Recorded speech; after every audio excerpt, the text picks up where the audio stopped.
É. Boa tarde, boa tarde, boa tarde. Oi, oi, oi, oi, oi, oi, oi, oi, oi. Boa tarde.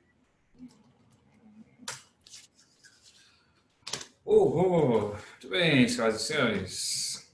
Depois de 24 horas nos vemos novamente. Isso aí, não deu nem para sentir saudades. Bom, enquanto o povo vai entrando, paramos de urbanização, né? Eu vou compartilhar aqui o slide, começar nosso ritual. Paramos aqui, aqui. Iremos agora para cá. Isso aí. Então, simplesmente estamos na continuação de urbanização, né? A última coisa que eu expliquei ontem foi sobre RIDs, né? Região Integrada, Desenvolvimento Econômico, que reúne cidades em estados diferentes. A última coisa que eu expliquei ontem, né? Foi uma aula mais longa, né? Dei aquele gás e cheguei onde eu queria. Agora vem a parte 2 da aula, que é uma parte para falar mais do Brasil, né? Então, sobre como é a nossa urbanização. Eu vou dizer uma coisa a vocês, né? As provas normalmente elas olham o conceito que a gente fez aliás, fizemos ontem os conceitos e tentam depois aplicar esses conceitos e aplicar em geral na parte brasileira. Então, segundas fases, para quem tem segundas fases, cai muito a urbanização da região daqui da Grande São Paulo, cai bastante. Seja o Unesp, Unicamp e o Unesp, USP, aliás, Flash, né? Unesp, Unicamp, cai bastante. E as primeiras fases também costumam colocar exemplos brasileiros e tal. Então, especialmente um tema que está muito em alta é falar de segregação, né? Gentrificação, por exemplo. Então, essa aula de hoje, a gente vai aprofundar, né? Pegar o que vimos ontem, aplicar em Brasil e dar uma aprofundada. Isso que está no slide tem na apostila. Isso aqui você não precisa copiar, porque eu retirei da apostila para eu ter como ponto de partida, né? Que seria a ideia do Brasil ser um país subdesenvolvido e a nossa urbanização ela foi sem planejamento. É fácil explicar essa parte. Caso alguém queira fazer algum comentário, alguma consideração, mas é lembrar que a nossa urbanização ela foi muito rápida, né? O país era rural, aí de repente passou a ter uma urbanização lá nos anos 40, especialmente, que foi rápida e chegou até os anos 60 numa grande velocidade. Tanto que, não precisa decorar essa data não, mas em 66, 66, até para alguém conseguir entender que eu fiz um 66 aqui, mas tudo bem. Deixa eu usar um chat aqui, um chat. 1900, cadê o chat? Para não ter erro. Aqui, ó. Em 66, foi a primeira vez no Brasil que a população urbana superou a rural. Então, olha como foi rápido. Nos anos 40, imaginem que mais de 70% morava no campo, nos anos 40. Aí em 66 virou, né? O urbano ultrapassou o rural. Então aqui foi muito rápido, né? E essa rapidez, aliada ao não planejamento, gerou muitos problemas, que é o que a gente vai analisar hoje.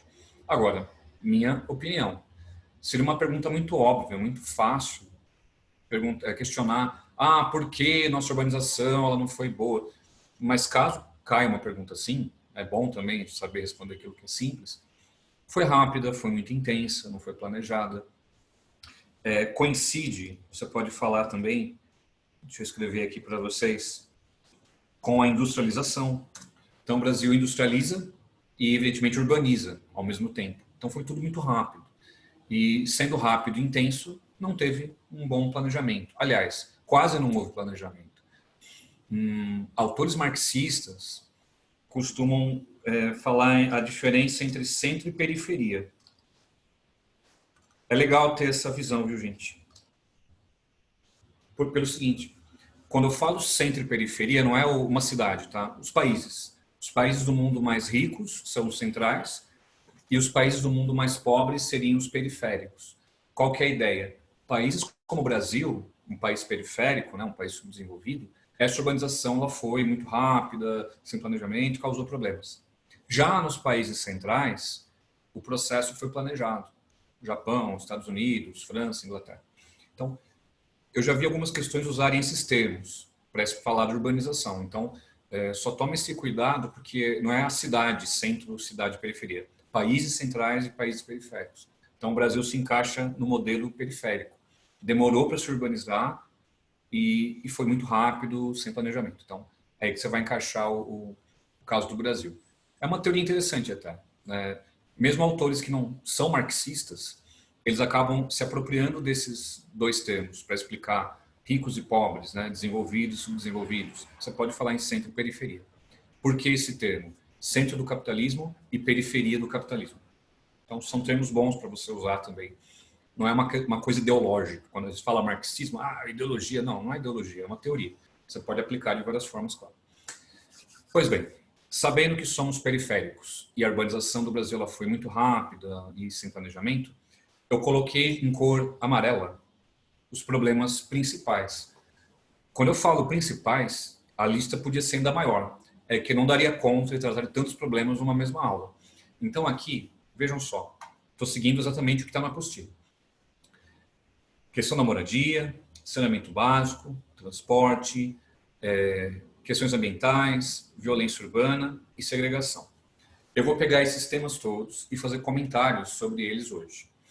Não vou seguir essa ordem que está aí, pela seguinte razão. Eu vou começar pelo que eu acho mais simples e depois vou para aquilo que é mais difícil. Tudo bem?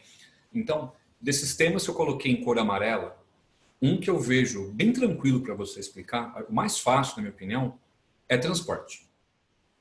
Mas não se esqueçam, mais adiante eu vou dar uma aula sobre transportes do Brasil. Aí eu aprofundo transportes. Rodoviarismo, esses temas eu vou analisar depois. O que eu quero agora é simplesmente dizer uma coisa a vocês. No caso brasileiro, as grandes cidades, São Paulo, sempre nossa referência, não têm transportes eficientes. Por qual razão? Primeiro, o sujeito mora na periferia e tem que trabalhar no centro. Está aí o teu problema. Ele mora num bairro mais distante, só que os empregos em geral estão mais centralizados. Isso obriga o sujeito a rodar muito em ônibus, em trem, metrô, não importa o tipo de transporte. Então, uma das coisas que você pode ligar aí é, como a nossa urbanização não foi planejada, muita gente foi obrigada a viver em periferias, né? O que ocorreu? A pessoa não tem um transporte adequado para chegar no seu trabalho, porque os trabalhos normalmente estão mais centralizados. Então, por isso, distâncias gigantes a serem percorridas, da casa até o trabalho, e isso tem tudo a ver com a nossa urbanização. Então, explica dessa maneira, que é uma maneira bem coerente para a gente manter o nosso tema aqui edificado. Como não foi planejada a urbanização, muitos foram parar em periferias, não tendo um transporte eficiente para chegar aos trabalhos, sobrecarrega o sistema, e daí esse transporte caótico que temos. Samuel, vi que você levantou a mão. Hoje eu não vou deixar você por último, cara. Eu tô com duas telas hoje, eu vejo todo mundo. Fique tranquilo, cara.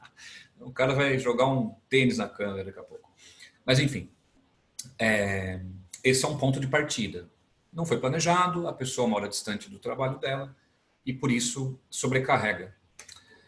Se você quiser também falar sobre carência em transportes coletivos, é legal também. Bem óbvio, bem objetivo, mas dá para usar essa explicação também. Olha, no caso de São Paulo, o transporte coletivo nem sempre foi privilegiado, muitos têm o automóvel, mesmo os Uberes e transportes por aplicativo é uma saída, talvez, porque ainda prioriza o transporte de poucos indivíduos, né? O carro leva ali 3, 4 pessoas no máximo, então é melhor que um indivíduo num carro, mas é pior do que um ônibus, um metrô ou um trem, né? Portanto, é por aí que você vai fazer uma boa explicação. Eu fui buscar, gente, dados da prefeitura aqui de São Paulo pelo seguinte: a gente acaba tendo, às vezes, uma coisa na cabeça, uma verdade absoluta, né? E nem sempre isso funciona na prática. A gente percebe que tem alguns probleminhas. Porque quando eu questiono com meus alunos assim, qual o principal transporte que é usado aqui em São Paulo? Eu busquei os dados, não precisa decorar, hein? Só vou colocar aqui para vocês terem um primeiro momento aí para analisar. Incrivelmente, ó, é isso aqui, galera, São Paulo, capital. Me impressionou muito esses dados. Olha só, em São Paulo, como é que as pessoas vão trabalhar? A maior parte vai a pé, gente. 30% a pé. 27% automóveis, 21 ônibus, 10 metrô, 2% trem. São dados oficiais. Eu fico preocupado, às vezes, com alguém fazer alguma pegadinha com vocês, né? Porque, em geral, os alunos respondem, carros. E realmente os carros aparecem quase empatados com a pé. Mas se você olhar as ruas de São Paulo, é muita gente se movimentando. De repente, Júlia, mas ela pode pegar um ônibus e andar a pé ao mesmo tempo. De repente, ela responde na pesquisa as duas coisas. Eu vou a pé e vou de ônibus. Mas, de certo modo, é interessante você ficar atento que muitas pessoas se deslocam a pé, ou apenas a pé. É o que esses números estão mostrando para a gente. Talvez não seja tão fácil de perceber isso com uma cidade tão caótica quanto São Paulo, né? No trânsito especialmente. Mas só para você ter uma ideia que muitos se deslocam a pé e não de ônibus, ou usam as duas coisas. Mas eu queria que falar em transporte é por aí que você vai explicar. Ou pelo lado que pessoas moram mais distantes, ou pelo lado da individualidade, não há tantos investimentos em transporte coletivo. Quem quiser falar, sempre me perguntam, em patinetes e bikes, nem apareceu na estatística, gente. Mas tem gente que anda de bike como lazer, né? Ir trabalhar de bike, eu vejo algumas pessoas indo de bike trabalhar, mas o número é tão restrito que acaba não entrando nessa porcentagem que vocês viram aí. Patinete, então, vamos combinar que são poucas vias que tem possibilidade de usar aqueles patinetes elétricos. Ainda não cabe colocar numa dimensão de análise. Olha, mudou o perfil do paulistano que agora vai de patinete trabalhar. Ele pode até pegar o patinete em algum momento do trajeto dele, mas não substitui totalmente os outros veículos ou os outros meios de transporte. Agora sim, transporte era fácil, mas eu tenho um aluno que dessa vez não ficará com a mão cansada virtual, que é o Samuel. Oi, Samuel, pode falar. E aí, professor, tudo bem? Boa tarde. Eu queria saber, tipo, na urbanização, você falou que não foi planejado, né? E que Uhum. por isso os métodos de transporte público foram muito precarizados. É, se a gente tivesse um investimento maior nessas áreas, por acaso a gente podia ter a mesma visão sobre a nossa urbanização? Tipo, se tipo fosse melhor assim, se tivesse mais números de ônibus circulando, o transporte fosse de melhor qualidade, a gente teria a mesma visão? Sim, porque a origem foi sem planejamento, de qualquer forma, né? Se Ah, vamos supor que, Samuel, em 2020 seja criado um grande projeto para 20 anos seguintes de transporte coletivo em São Paulo. Daqui 20 anos você olha, realmente melhorou. Isso não vai tirar o histórico de não ter sido planejado. Você vai até poder usar, finalmente, depois de tantas décadas, o Brasil, São Paulo tem um bom projeto. Mas ainda assim a origem será sem planejamento. Tá? tá bom, E eu obrigado vejo então. também, Samuel, um outro problema aqui em São Paulo. Para quem for para essa FUVEST, um tema que a FUVEST gosta de olhar. São Paulo tem atalhos, que nem ciclofaixas, ciclovias, faixa exclusiva de ônibus. São, como é que eu posso dizer assim, são paliativos. Não resolve o problema ter uma faixa exclusiva para ônibus, mas é melhor do que se não tivesse. Então, São São Paulo facilitadores. tenta lidar com o problema, mas é muito complicado, Samuel, por causa disso. Parece tão fácil resolver, mas não é, porque é onde as pessoas moram. Porque todo mundo Sim. pensa, não, Júlia, é só expandir metrô, mas que jeito expandir o metrô numa capital que é tão fragmentada, a população está por toda parte. A linha de metrô não pode ficar fazendo essas curvas entre bairros e periferias. Não estou aqui justificando, porque nossa cidade tem problemas graves de investimento com transporte coletivo. Mas não tem uma solução rápida, é onde eu quero chegar. Porque a origem do problema é a moradia. Se você não resolve a moradia, você não resolve o transporte, cara. Então, por isso que a nossa origem está muito marcada por ter sido sem planejamento, tá? Certo, obrigado, viu? De nada. Aí eu tenho a Isabela. Oi, Isabela. Oi. Oi, Ju. Eu Oi. queria te perguntar, você comentou das pessoas que moram nas periferias e que têm uma relação direta com o problema de transporte. Eu Uhum. posso relacionar também com especulação imobiliária? De tipo Olha, assim, um centro é muito rico, daí as pessoas têm que sair de lá hum, porque não conseguem se manter. Alguma coisa assim, ou é melhor não usar? melhor não usar. guarda essa sua análise para quando eu falar em segregação.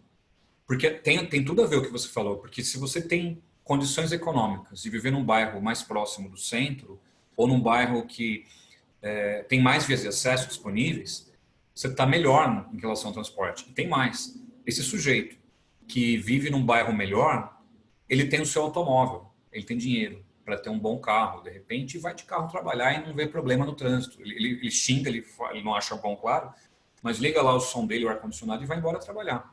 A pessoa da periferia não tem essa opção, ela tem que ir de ônibus lotado, abarrotado de gente, mulheres sofrem assédio. Tem problemas que quem mora em periferia vai sofrer e quem mora em áreas centrais não vai sofrer. Áreas centrais e mais abastadas, é claro. Então, Isa, dá sim para fazer essa ligação. Por comparação, como que uma pessoa de classe mais alta se desloca e como alguém de classe mais baixa se desloca. É uma boa comparação e aí sim você pode usar o que você me falou aí. Mas, de maneira geral, você pode guardar essa informação para quando chegar em segregação. Certo? Yeah. Aí, olha só, quem ontem pouco perguntou, mas hoje me confessou que vai perguntar o tempo inteiro, fará várias perguntas e não vai parar de perguntar enquanto não souber tudo de geografia, que é a Letícia. Oi, Letícia. Tudo bem? Tudo bem? Deixa eu te perguntar.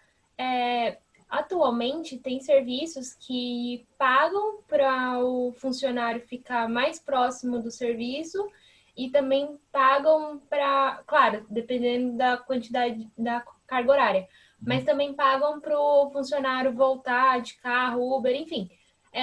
Eu poderia associar essas questões dessa nova forma de lidar com as dificuldades do trabalhador como uma diminuição desses problemas também ou nada a ver? Pode, mas com uma ponderação, Lex. Não é planejado. São iniciativas individuais. Uma empresa decide fazer isso, mas não é um projeto institucional de governo, de Estado. Aí é preocupante, porque pode até promover uma melhoria naquela região. Mas não sendo algo ordenado, uma hora pode parar, outra empresa faz, outra não faz. Então, eu não consigo colocar isso na estatística, entendeu? Por conta disso, olha só, o trânsito está melhor.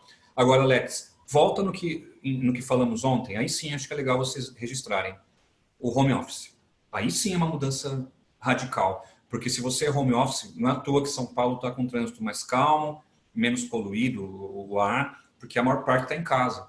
Então, Lex, talvez, caso daqui a algum tempo, não vou dizer hoje, tipo 2020, agora a exceção à Covid-19, mas aumente os trabalhos à distância, indiretamente vai promover a melhoria no trânsito. Não foi planejado para ser assim, mas indiretamente, olha, incentivando o home office, o trânsito vai diminuir. Mas num texto de vocês, uma redação, não escrevam isso, por favor. Porque se você jogar uma opinião dessa, olha, eu defendo que o trabalho à distância ele vai ajudar no trânsito, você vai criar um caso aí com outros intelectuais que não concordam com a tua opinião e vão também ter um embasamento para justificar. Então é melhor guardar isso para um caso que seja perguntada realmente. Agora, Alex, pensando aqui em provas de São Paulo, só para fechar o tema transporte, é até bom falar com vocês. São Paulo agora tem um novo horário de pico, que é entre meio-dia e 2 da tarde. Antes, o horário de pico era de manhãzinha, o pessoal vai trabalhar e estudar, e no fim da tarde o pessoal volta do trabalho e do estudo. Mas várias avenidas hoje têm horário de pico e metrô também, na hora do almoço. O pessoal sai da faculdade, intervalo de trabalho, almoço. Então, você pega a Vila Olímpia, que é um caso bem estudado aqui em São Paulo. Tem muitos escritórios, tem muitas áreas ligadas a finanças, prédios comerciais. Entre meio-dia e 2 da tarde, vira um caos o trânsito da Vila Olímpia, porque é muita gente que trabalha por ali e vai almoçar, ou ainda estudantes que estão passando por ali, que acabou a faculdade, acabou a escola. Então, antes, tínhamos 2 horários de pico em São Paulo, agora são 3. O horário do almoço virou horário de pico e, por vezes, pior que o da manhã. Já tem estudos sobre isso. Tem bairros de São Paulo cujo trânsito pior é o do final de tarde, sempre é o mais caótico, é o final de tarde, né? Mas em seguida vem a hora do almoço. É impressionante, né? A dinâmica de cada bairro, né? Como que mudou. Pois bem. De nada. Você viu? Ela falou quase aquela voz. Ela falou rápido para ninguém olhar para ela com um olhar de crítica. Ana Beatriz levantou a mão, só para não esquecer. que é um comentário breve, porque eu julguei melhor, olha, pegar degradação ambiental. E seria o que degradação ambiental? Poluição do ar, ilhas de calor, inversão térmica. Isso eu vou analisar nas aulas de climatologia. Então, lá é o lugar ideal para explicar essas coisas. Então, só uma menção honrosa, qualquer tipo de problema ambiental, lixo, poluição do ar, ilhas de calor, eu analiso isso num outro momento. Só para não deixar passar batido, mas degradação ambiental é melhor explicar nas aulas relacionadas, senão eu vou fugir muito do tema urbanização. Só para não passar batido, alguém vai olhar, pô, Ju, você não falou do meio ambiente. Vou falar no momento adequado, mas fica aqui a menção honrosa. Agora sim, a Ana levantou a mãozinha. Oi, Ana, vai. Prof, ontem eu estava fazendo a lição de conceitos de urbanização do livro e tinha uma questão que falava sobre um termo. Você poderia me explicar ele? Qual o nome do? Gentrificação, se eu não me Eu engano. vou falar hoje. Eu vou chegar lá, tá? Eu vou... Quando eu chegar em segregação, eu falo dela, pode ser? Pode ser, obrigada. De nada. Tá bom. Gente, enfim. Falei de transporte, meio ambiente, menção honrosa. Saneamento básico, atenção ao uso desse termo, gente. Saneamento envolve 4 coisas. Saneamento básico. Água potável na residência do sujeito. A água chegar ali potável, né? Água limpa. Coleta do esgoto.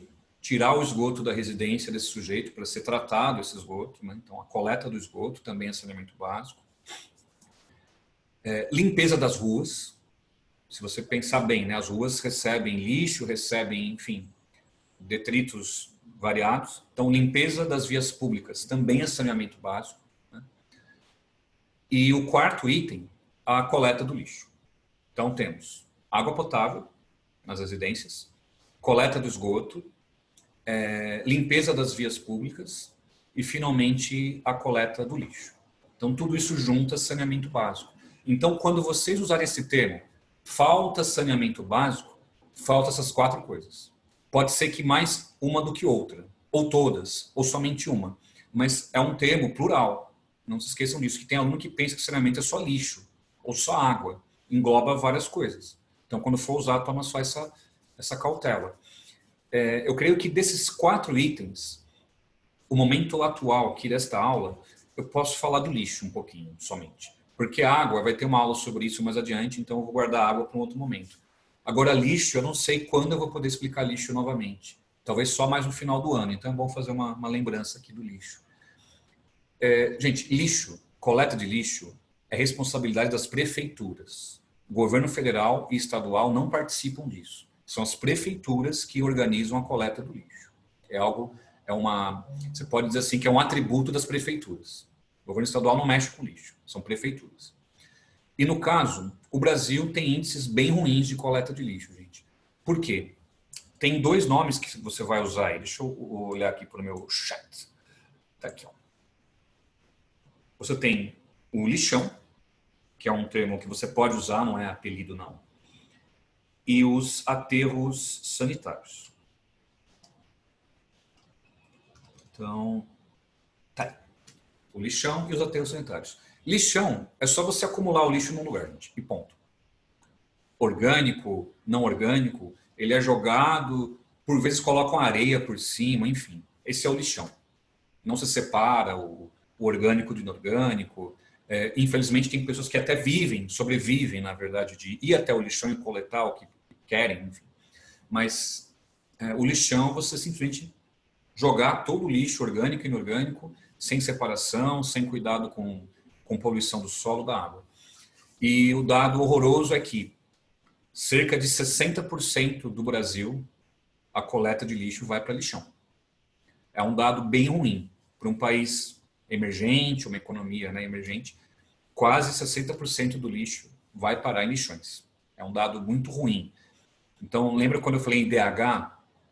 Olha só, o IDH, ele fala lá em expectativa de vida, né? Quanto vivem os brasileiros. Aí você fala, qual item pode melhorar isso? Saneamento básico. Né? Porque se você tiver a coleta adequada do lixo e tudo mais, você elimina focos de doença, animais vetores de doença, etc. Então, predominam lixões no Brasil. Aterro sanitário, qual que é a diferença? Além de você separar o orgânico do inorgânico, você impermeabiliza o solo e não permite que a decomposição do lixo polua a água e o solo. Então, o aterro, em poucas palavras, é separação, né, dos materiais, e você usa, vou até colocar aqui no chat, gente, uma camada de PVC para impermeabilizar o solo. Aí a decomposição desse lixo não vai infiltrar e provocar a poluição do lençol freático. Então, esse é um aterro sanitário. Ele é um pouco mais caro, lógico, né? E a vida útil é de no máximo 30 anos, chutando alto, chutando alto. Então, olha que problema. É um investimento que você sabe que tem uma vida útil.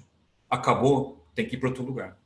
Por isso, percebam que a coleta do lixo, em geral, é feita à noite, porque os lixões e aterros aqui de São Paulo estão sobrecarregados. Qual que é a tendência, pessoal?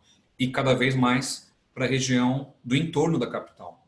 Então, imagina o trânsito de São Paulo, falamos em trânsito agora há pouco, cheio de caminhões de lixo.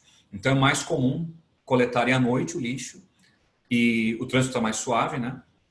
E os caminhões têm que ir para áreas mais distantes, Guarulhos, Osasco, Grande São Paulo.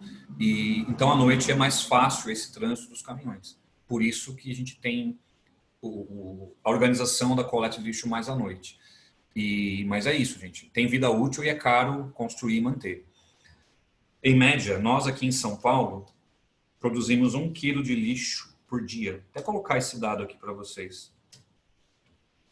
Eu estou exagerando. Pode ser 900 gramas, mas eu estou exagerando para ficar mais exato. 1 quilo mais ou menos de lixo por dia. Somos 12 milhões de pessoas. Imagina, 1 quilo vezes 12 milhões é muito lixo por dia, gente. É muito lixo. Então, pensando em São Paulo, uma cidade que tem uma infraestrutura um pouco melhor, mesmo aqui a coleta de lixo não é muito bem adequada às demandas. E, em geral, foi tudo privatizado, né, gente? As prefeituras privatizaram a coleta de lixo.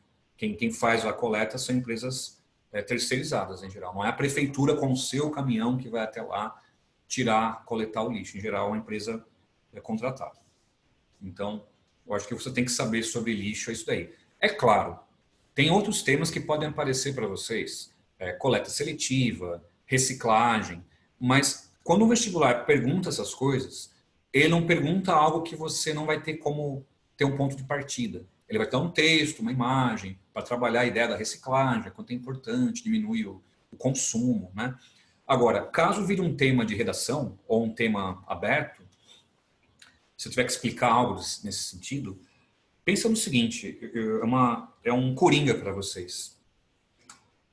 Quer reduzir o lixo? Eu coloquei no chat. É a relação produção e consumo. Né? A gente consome muito e muita coisa desnecessária. Não é à toa que geramos tanto lixo. Não é só criar aterros sanitários a todo momento, e que seria o ideal, mas é também tentar reduzir a produção e o consumo. Aí sim você diminui a quantidade de lixo.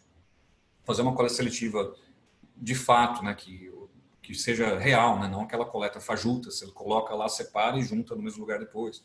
Então, caso você tenha que explicar uma proposta, né, fale por isso, por esse lugar aí do consumo. A gente consome muito e diminuir um pouco o nosso consumo vai diminuir a geração do lixo também. Eu vi mãos levantadas, já vou responder. Outra coisa sobre lixo. Eu vou falar em energia com vocês bem mais adiante. Os aterros sanitários têm a vantagem de poder produzir o biogás. A decomposição do lixo gera um gás, a gente chama de biogás. Esse gás ele pode gerar energia elétrica, que atende o próprio aterro sanitário. E aonde os vestibulares vão perguntar isso de vocês, isso gera créditos de carbono. Anotem isso, por favor, isso é importantíssimo. Quando você tem um aterro sanitário, né, e ele aproveita a decomposição do lixo para gerar energia, isso é uma proposta da ONU, do Comitê de Meio Ambiente e tal, para redução dos gases do efeito estufa. Então, quando você consegue gerar energia com gás que ia ser simplesmente disperso no meio ambiente, você está contribuindo para evitar o efeito estufa. E isso gera crédito de carbono. Você pode vender esse crédito para um país que não consegue diminuir a sua poluição. Vocês vão ter essa aula em Geografia Geral, Protocolo de Kyoto, Acordo de Paris, mais no final do ano. Vocês vão ter essas aulas, fiquem tranquilos. Mas só adiantando aqui que o aterro também tem esse papel. Ele pode gerar energia a partir do lixo e gerar com isso também créditos de carbono, que são comercializados entre países. Imagina o seguinte, vou responder isso, explicar de forma bem simples. O seu país diminuiu a poluição, então ele emite créditos a cada tonelada que ele não polui. E um outro país não conseguiu diminuir sua poluição, ele vai ter que pagar multas. Ao invés de pagar multa, ele compra um crédito de um país que conseguiu diminuir. Aí eu incentivo os países a gerarem energia limpa. Porque se eu vou gastar para comprar um crédito, por que não gastar para eu fazer no meu próprio país essa energia limpa? Então, o biogás é um exemplo de energia limpa, porque vem do lixo, a decomposição do lixo. Esse gás ia ser desperdiçado, ia para o meio ambiente e ajudar a poluir a atmosfera. Você aproveitando esse gás, é uma proposta de crédito de carbono. Você emite um crédito incentivando a energia limpa. Aí sim, eu tenho muitas mãos. Não quero ser injusto, mas eu vou aqui chutar a ordem que eu vi. Eu vou começar pela Isa Ra. Isa Ra. Oi, Isa Ra. Júlio, quando você fala da limpeza das toda aquela parte da ladoria que eles chamam no município, é isso? Sim. Tá. Por exemplo, aqui no centro de São Paulo, a região aqui onde eu moro, muitos moradores de rua, tem um certo horário que a prefeitura vem, lava, até na Cracolândia isso acontece diariamente de manhã, onde fica a Cracolândia principal ali na Júlio Prestes, eles esperam as pessoas tirarem as barraquinhas dela, os cobertorzinhos dela, lavam tudo e os caras voltam, enfim. Limpeza de rua é mais fácil observar quando tem feiras livres, né, por exemplo. Tá? É isso aí. E só mais uma coisa, posso chamar os lixões de vertedouros? Sim, pode. Os vertedouros. Esse termo pode aparecer, sim.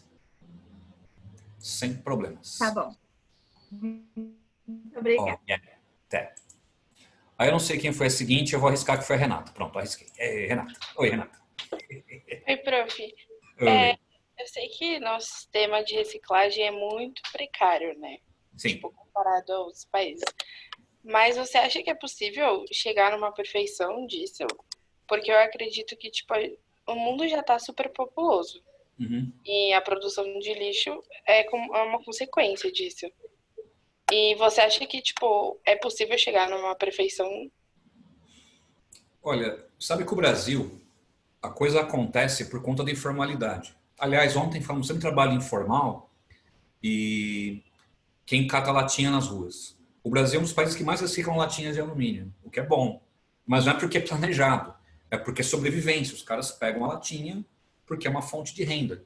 Então, já que já há uma demanda de empregos, e vamos combinar que catar papelão e latinhas não é um emprego, para mim é um subemprego, é sobrevivência, no caso.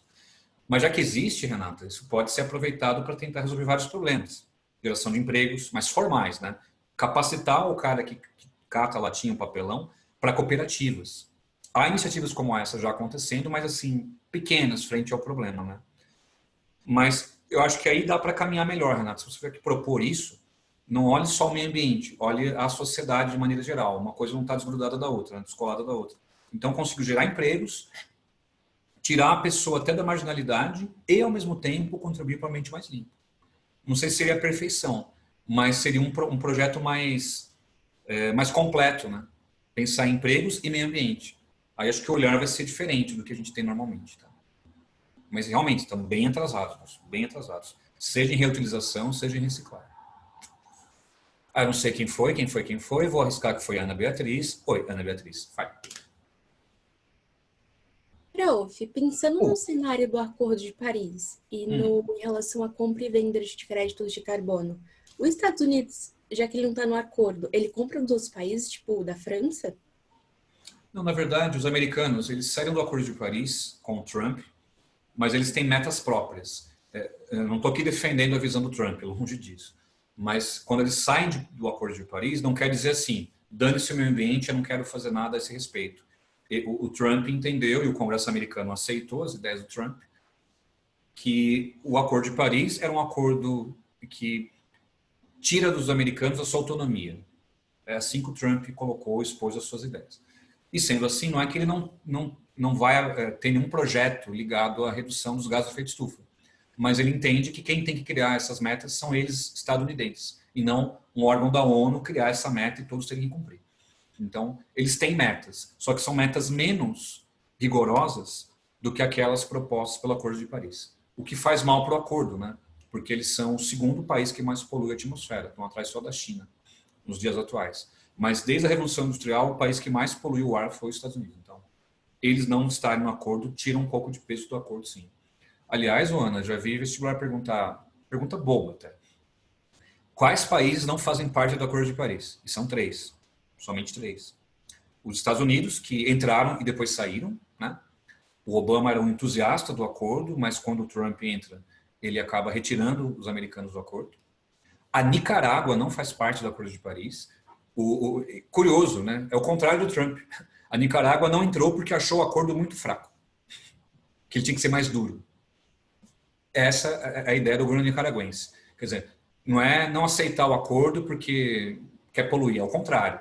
Eu não aceito o acordo porque ele é muito fraco, tem que ser um acordo mais rígido. E o terceiro país que não entrou é a Síria, em razão do conflito dentro do país e a falta de representatividade política. Então, os 3 que não fazem parte. Ô, David, oi, arrumando o cabelo, oi. Professor, então, você tinha mencionado que a coleta seletiva de lixo é feita por empresas terceirizadas, certo? Isso. E você disse que é de responsabilidade da prefeitura. Mas como que, tipo, funciona essa interação, tipo, de meio público com privado para planejar? Se é que tem planejamento, no caso. Tá. Quem planeja é a prefeitura. Olha, eu tenho que coletar lixo em X bairros, o lixo produzido por dia é Y toneladas. Uhum. Isso quem faz é a prefeitura. Ela só delega a função de ir lá coletar a uma empresa contratada, terceirizada. Então, não é a empresa que vai planejar tudo, é a prefeitura que tem o cargo de fazer o planejamento. Só que a execução do planejamento, quem faz é uma empresa terceirizada. E se é um contrato que pode ser de 4 anos, 10 anos, 5 anos, enfim. Varia muito. Se a prefeitura julgar que essa empresa não está entregando o que eles apresentaram de proposta, faz a licitação, muda o contrato ou muda a empresa. Mas o planejamento é da prefeitura. A gestão da prefeitura. Só a Sempre foi execução. assim, professor? Oi? Sempre foi assim, tipo, Não. dividido, ou já foi do meio público já? Olha, cara, é recente essa coisa da terceirização, viu? Recente assim, últimos 20 anos que se concluiu. Até os anos 90, quem coletava lixo era a prefeitura. Eram caminhões da prefeitura que faziam isso. Aí no final dos anos 90, começaram a terceirizar. Eu acho que hoje raramente vai ter um município que não seja terceirizado. Pode ter no interior do Brasil, algum lugar, mas aqui em São Paulo, estado de São Paulo, você não vai achar uma prefeitura, a não ser uma cidade muito pequena, de menos de 5 mil habitantes. Aí, ok. Tipo Joanópolis, assim. Mas beleza. Certo, David? Beleza. Valeu, professor. Falou. Olha só. Adivinha quem escreveu? Caiane, kkkkkk. Bom, amigos, agora a parte importante. Essa realmente é a mais importante. Moradia. Esse é o tema favorito das provas. Esse você tem que dominar e aprofundar. Qualquer dúvida, anote, a gente tira as dúvidas hoje. Volta para a história do Brasil. Porque sempre me perguntam isso. Júlia, as favelas começaram quando? Eu li num livro que foi com os quilombos. Eu li num livro que foi na década de 40. Perguntinha chata essa, gente. Porque ninguém vai fazer. Quando começou? Agora, vamos pensar assim. Morar em áreas marginalizadas ocorre desde o Brasil colônia. Desde que os índios fugiam, escravos fugiam, criaram quilombos, pessoas viviam em periferias. Só que não tinha cidade como pensamos hoje em dia. Então, ninguém vai fazer uma pergunta para vocês que a resposta é múltipla. Vão perguntar uma coisa mais objetiva e direta. Então, pensando em urbanização do Brasil, como ela foi no século XX, então falar em favelização no Brasil também vai ser século XX. Mas os quilombos. Quando existiam quilombos, não havia nenhum conceito de favelização ainda.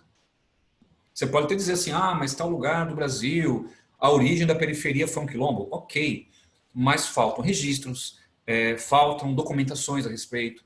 Então, quando usarem o termo favela, moradias precárias, cortiços, é um termo muito comum, é na virada do século XIX para o século XX, gente. Finalzinho do século XIX, já havia cortiços. Aí eu peço uma licença aqui ao pessoal de literatura. Atenção, vestibulares curtem perguntas interdisciplinares. A Unesp, ano passado, fez uma prova inteira assim, a FUVEST também tem questões desse jeito. Então, eu posso pegar um livro da leitura ali obrigatória da FUVEST, Unicamp e Unesp, e dentro dessa obra, falar de um cortiço, falar de uma periferia, né? Então, você vai ver que esses livros são de quando? Final do século XIX, boa parte, ou comecinho do século XX. Só que talvez não se usava o termo favela. Era mais comum usar o termo cortiço, porque não eram em morros. Eram casas antigas, abandonadas, que eram ocupadas por famílias carentes. Eram os cortiços, que é um termo que se usa até hoje, inclusive, né? É desuso, mas alguns o utilizam. Então, nesse momento histórico, né, virada do 19 para o comecinho do 20, que as periferias começam a se ocupar. E, ao mesmo tempo, que ocorrem as moradias de baixo padrão. No caso de favela, o termo favela já é pós-Segunda Guerra Mundial, que ele começa a ser empregado, né? Em inglês se fala slums, né? O termo em inglês, quando você pegar algum filme americano fala de favela do Rio de Janeiro, eles falam slums, the slums. Enfim, mas a favela, o termo, né, favelização, é mais do século XX. O que aconteceu? Simples. A pessoa sai do campo para morar na cidade. É caro morar no centro da cidade. Ela é obrigada a morar nas periferias. Essa é a explicação que você vai colocar. Muita gente migrou para as cidades, não havia espaço para todo mundo no centro, também áreas mais caras, obriga as pessoas a irem cada vez mais para as periferias. Essa é a parte histórica que você vai anotar. Como as periferias foram ocupadas nas grandes cidades. Após a Segunda Guerra, especialmente, urbanização sem planejamento, os imóveis no centro muito caros. Aí, acho que foi a Isa Lee que usou esse termo, Isa Lee, agora sim, Isa Lee. Especulação imobiliária, a expressão que você usou, agora sim, você vai aplicá-la agora. Quer dizer, a pessoa vem para São Paulo, não pode morar no centro porque é muito caro, especulação imobiliária, imóveis muito caros, obriga o sujeito a morar em periferias, em morros, em favelas. Então, essa explicação histórica aí que você vai colocar, bem simples e objetiva. Não precisa voltar em quilombos, não precisa ir tão longe a tua explicação, porque vai confundir quem está lendo a tua resposta e até você não vai saber se colocar direitinho quando começou. Então, coloca pós-Segunda Guerra, acho que é uma forma melhor de escrever isso. A não ser que ele te dê uma obra literária, né? E nessa obra ele tente ali apresentar um momento ali que, enfim, diferente desse, do comecinho do século XX, mas provavelmente o termo utilizado vai ser cortiço e não favela, né? Provavelmente é assim que vai acabar aparecendo. Eu estou até olhando aqui rapidamente para vocês, e por vocês, como sempre, as leituras obrigatórias, para ver se alguma delas vai bater mais nesse tema. Eu estou olhando aqui, Unicamp. Eu creio que não. Ah, tem um sim. Ainda bem que eu lembrei. Angústia, do Graciliano Ramos. Angústia fala disso, tá? Se você puder, quem não leu Angústia, ou vai ler ainda, vai ter aula sobre o livro a Angústia, do Graciliano Ramos, ele fala de Maceió, né? E ele fala bastante dos casebres e casas mais abastadas de um lado, perto ali ele fala como é que chama? Dos mangues, né? E de repente começam a aparecer moradias também mais precárias, de baixo padrão. Então, esse livro do Graciliano Ramos, ele pode ser empregado para tratar a urbanização brasileira. E o livro, ele pega que época? Anos 30. 37, se eu não me engano, quando ele foi escrito esse livro. 37. Ou seja, é bem por aí. É quando você tem essa grande migração de pessoas do campo para a cidade. E no caso, ele vai analisar o Maceió. O Angústia do Ramos vai pegar Maceió. Tá? Estado do Alagoas. Quarto de Despejo, a Natália jogou aqui também, sim, verdade. Eu não li o Quarto de Despejo, confesso que eu não li. Entendo a história, mas eu nunca li. O Angústia eu li, então eu consigo falar um pouco melhor desse livro. Mas é uma forma de você pegar a literatura e aplicar os conceitos de geografia. Pois bem, vimos a história. Aí vem a parte aqui que cai bastante, que é esse termo aqui, pessoas, segregação socioespacial. Segregar quer dizer dividir. Dividir o quê? Pessoas no espaço geográfico. Então, veja bem, socioespacial é isso. Dividir a sociedade no espaço geográfico. Dividir como? De acordo com o poder de renda. Quem tem mais renda vive melhor do que os que não têm renda. Isso é segregar. Então, esse é o teu ponto de partida.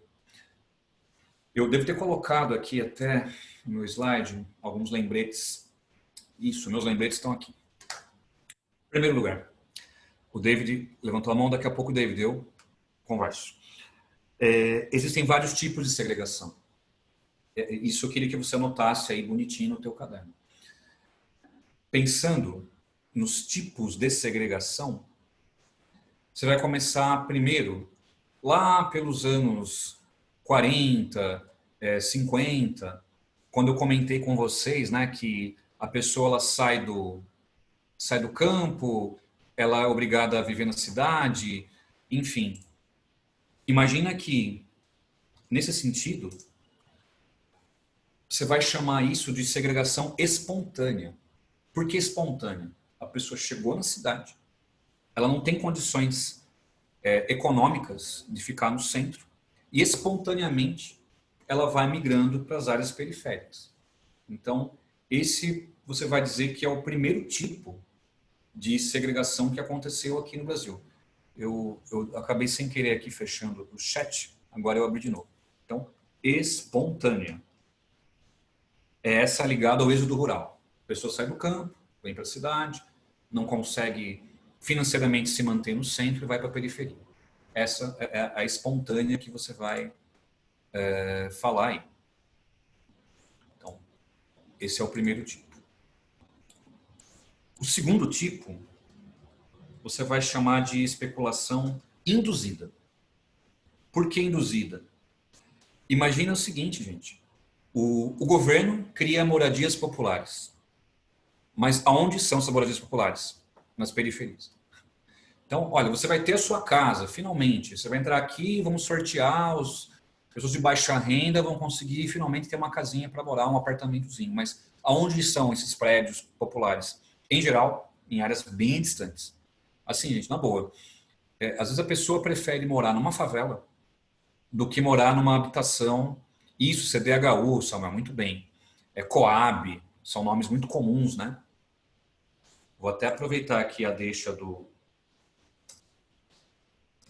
Samuel, CDHU, Coab, são habitações populares. Então, às vezes a pessoa prefere morar numa favela, ainda que exposta a um monte de problemas, violência, falta de saneamento, mas para ficar perto do trabalho. Já conversei com muitas pessoas, entrevistei pessoas até, que me disseram isso. Júlia, eu prefiro viver num lugar que eu sei que tem perigos, tem problemas, mas para eu trabalhar eu consigo, né? Eu tenho como sobreviver. Se eu for para uma moradia que o governo me coloca, eu vou ter que acordar muito cedo, é muito distante, não tem ônibus adequado, perto, enfim. Então, eu estou induzindo você a morar na periferia, com essa promessa de moradias populares, que não atendem às demandas, não é? E, infelizmente, tem esse problema de estarem sempre muito distantes. Terceiro tipo de segregação, autossegregação. É quando a pessoa resolve morar num condomínio. Pessoas de classe média, especialmente, ou pessoas mais ricas. Então, eu escolho me segregar. Não é por pobreza, atenção, hein? O autossegregado é aquela pessoa que tem uma renda melhor e prefere morar num condomínio. Seja lá onde for esse condomínio, tá, gente? Pode ser até numa periferia. Pensando em Alphaville. Alphaville não é perto do centro de São Paulo, ao contrário, é bem longe. Né? Então, autossegregação são os condomínios. A pessoa quer segurança, ela quer um meio ambiente mais limpo, teoricamente, ela quer também ter mais tempo de lazer, enfim, ou espaços de lazer, ela acaba morando num condomínio. Mas aí tem um termo que os vestibulares usam para condomínios, que é um termo um pouquinho estranho, mas você se acostuma com ele. Enclaves fortificados. Se acostume com esse termo, porque nem sempre as provas vão colocar condomínios, vão colocar esse termo aí. Enclave é uma coisa colocada ali num lugar diferente. Você constrói um condomínio, um enclave, uma coisa que está encravada ali, um condomínio. Fortificado, porque tem muros, tem câmeras de segurança, tem seguranças andando, circulando pelo condomínio, ao redor dele. Então, enclave fortificado é o termo que você usa para condomínios. Não importa o padrão do condomínio, gente, que tem vários tipos de padrão de condomínio, claro. Mas se você escolhe sair por segurança, lazer, meio ambiente, etc., você vai chamar de autossegregação. E, finalmente, o quarto tipo de segregação, gentrificação. Esse é o mais recente. E as provas têm perguntado muito sobre gentrificação. A Ana até fez a pergunta no começo da aula. Gentrificação é a valorização de um bairro. Ele começa a ficar mais caro e obriga quem era de menor renda que vivia ali a sair. Então, entenda uma coisa. Como é que um bairro se valoriza? Simples. Imagina a seguinte situação. Um bairro de classe média baixa, por exemplo. Não um bairro pobre, pode ser de classe média baixa. Uma construtora, ela compra vários imóveis, derruba e cria um condomínio de um padrão mais elevado. Meus amigos, quando você faz isso, cria um condomínio de um padrão mais alto, quem vai morar nesse condomínio quer uma coisa, serviços, padarias, drogarias, comércios, né, mais especializados. Isso começa a se deslocar, porque quem tem uma academia, um dono de uma academia, que legal, vou colocar minha academia ali. Enfim, o bairro tende a ter mais serviços ao mesmo tempo. Só que por conta desses serviços e do próprio condomínio que está ali, o padrão de vida sobe e os preços sobem também. Os aluguéis ficam mais caros. Então, provavelmente, em pouco tempo, aquele bairro que não era tão valorizado, ele fica mais caro. E quem vai viver nesse bairro vão ser pessoas de uma classe de renda maior. Então, gentrificar é exatamente isso. É quando um bairro passa a se valorizar, ele vai ficando mais caro e obriga, veja bem, obriga quem vive ali a sair, a morar em áreas mais periféricas, em áreas mais baratas. Ou porque os aluguéis ficaram mais caros, ou porque os serviços que foram para lá também acabam inflacionando o preço das coisas. Então, a padaria que tinha antes é a mesma. Só que vê um público de um poder de compra um pouquinho mais elevado, aumenta seus preços também. Até melhora a qualidade dos serviços, mas aumenta os preços. Então, isso faz o bairro que até então era de classe média baixa virar um bairro de classe média alta, de repente. Ou até um bairro pobre virar um bairro de classe mais alta. Então, isso é gentrificar. Aí a pergunta que não quer calar. Quem faz isso? 2 agentes podem fazer isso. O público, assim como o privado. Exemplo aqui de São Paulo, que eu sempre dou. Itaquera, zona leste de São Paulo. Itaquera, para quem não conhece, é um bairro muito grande, mas muito grande mesmo. Quando eu falo Itaquera, não vou aqui dizer o bairro todo, tá? Mas a construção da Arena Corinthians valorizou aquela região e muito. Porque o trem foi modernizado para chegar até lá, a estação, criaram um estádio, então uma movimentação atípica do que era antes por conta do estádio. Não porque há shows no Itaquera, porque isso quase não acontece, mas os jogos do Corinthians, de fato.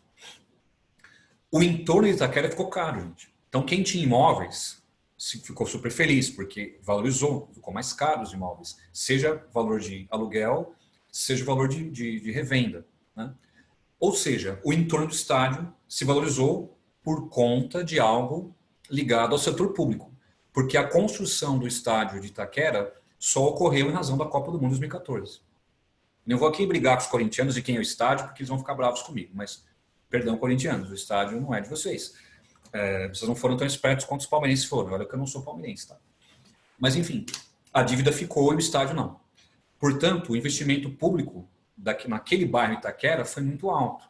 O bairro ficou mais caro. Não Itaquera inteira, mas a região do estádio do Corinthians. Outro exemplo clássico que você vai dar, Jogos Olímpicos do Rio de Janeiro. Esse é o exemplo que caiu muito nos vestibulares, mas minha opinião pessoal agora. Os Jogos foram em 2016. Vai fazer 4 anos já. Em 16, 17, 18, bombou questões nas provas sobre isso daí. Bombou. Até aqui em São Paulo, caiu muita coisa a respeito. Eu creio que não é mais atualidades. Depois eu vou colocar aqui a imagem do Rio de Janeiro para vocês, mas não precisa aprofundar essa discussão. Mas entenda só uma coisa. Os Jogos do Rio fizeram vários bairros do Rio de Janeiro ficarem mais caros. Especialmente áreas que tinham população de baixa renda.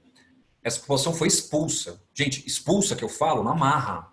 A Prefeitura e o Governo do Rio de Janeiro tiraram na força muita gente do Rio de Janeiro, dos seus lugares, que não queriam sair.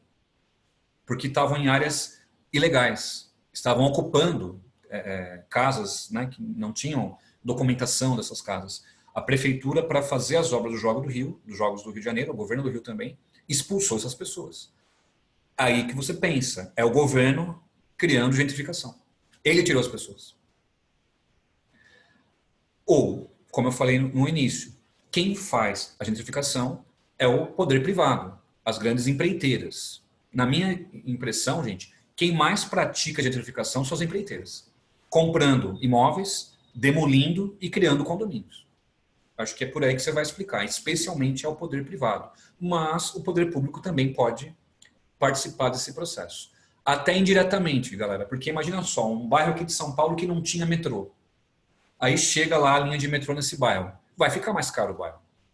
Não é que o metrô foi criado para tornar o bairro mais caro, entendam. Mas é uma consequência. Quem que não quer morar perto da estação do metrô? Então, o bairro tende a ficar valorizado. Então, pode ser algo indireto também. Algo não planejado. Mas essa é a gentrificação.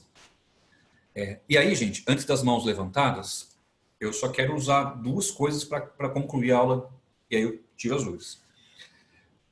Essa é uma pegadinha das grandes. Déficit habitacional. Muito aluno erra isso, porque confunde, é confuso, gente. Porque quando você olha a palavra déficit, você pensa assim, falta de moradias. Não é isso, gente. Déficit habitacional não é que falta moradia, sobra moradia. Tem muito prédio fechado, tem muito lugar fechado que não tem gente morando. Não é que falta habitações. O déficit, na verdade, ele contabiliza pessoas que moram em condições precárias. Essa é a explicação que você vai dar. Então, vou repetir. Déficit habitacional é quantidade de pessoas que moram em habitações precárias. Eles têm uma casa, tudo bem? Não é morador de rua, eles têm uma casa.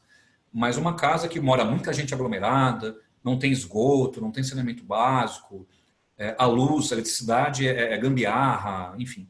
Então, o déficit, ele olha para isso. Pessoas que moram de maneira precária. O IBGE, ele usa o seguinte termo. Cadê? Subnormais. Se tiver essa palavrinha no enunciado do exercício, não tem nada errado. Subnormal é uma habitação que é precária. Cortiço, favela, palafita. O IBGE chama de aglomerações subnormais. Por que é subnormal? Porque tem algo que não é o mínimo para uma pessoa ter dignidade. Então, cortiço, favela, palafita, uma moradia improvisada.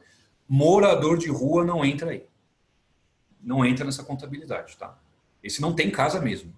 Então, o déficit, na realidade, ele olha quem tem casa, mesmo que seja uma casa em áreas irregulares, né? Mas você tem, de fato, pessoas que não conseguem viver de forma digna. Aí a dignidade pode ser a coleta de lixo, enfim, pode ser coisas diferentes para chamar de dignidade. Sobre o déficit, o que você pode pensar? Milhões de pessoas no Brasil entram na conta do déficit. Eu vou pegar aqui para vocês dados do IBGE. E no caso de São Paulo, dados do ano passado apontam que é um déficit de 474 mil moradias. O que isso quer dizer?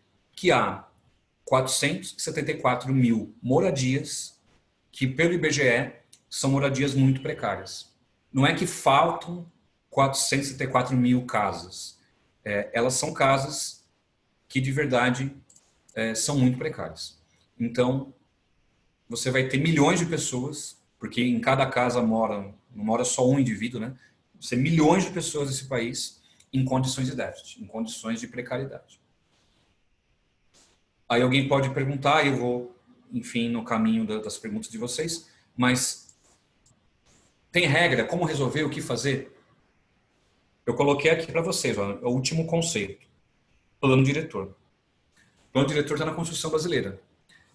Toda cidade com pelo menos 20 mil habitantes tem que ter um plano diretor. É um planejamento da cidade. Aonde colocar as verdes, aonde colocar casas populares. Então, você planeja a cidade a partir do plano diretor. Então, é um instrumento de planejamento. Toda cidade brasileira, pequena que seja, aí, 20 mil habitantes, tem o seu plano diretor. E no caso, falar em moradia, ou carência de moradia, é o plano diretor que tem que contemplar, gente. Ele tem que mapear aonde estão os problemas e como resolvê-los. Então, você vai dizer, Júlio, isso aí é pilantragem. Eu não estou dizendo que é seguido à risca, estou dizendo que existe. O vestibular vai olhar desse jeito com vocês. De que maneira podemos encarar a cidade, o planejamento, plano diretor. É um instrumento usado para planejar uma cidade. Quem quiser usar uma palavrinha diferente, é a orientação para planejar uma cidade. Como é que você faz isso? Outra palavra-chave que você pode usar é um diagnóstico. Em tempo... Isso, Samuel. Moradias... não. O Samuel perguntou sobre subnormal, cara. Subnormal é isso. Favela, cortiço, palafita. Em geral, cara, são moradias ilegais. A pessoa que mora numa periferia, numa área de risco, normalmente é uma moradia que não é legalizada. Ele ocupou aquilo, ou alguém há décadas atrás ocupou. Então, os subnormais, em geral, não são legais. Tá? Plano diretor, então. Diagnóstico. Essa palavra que você pode usar para ele.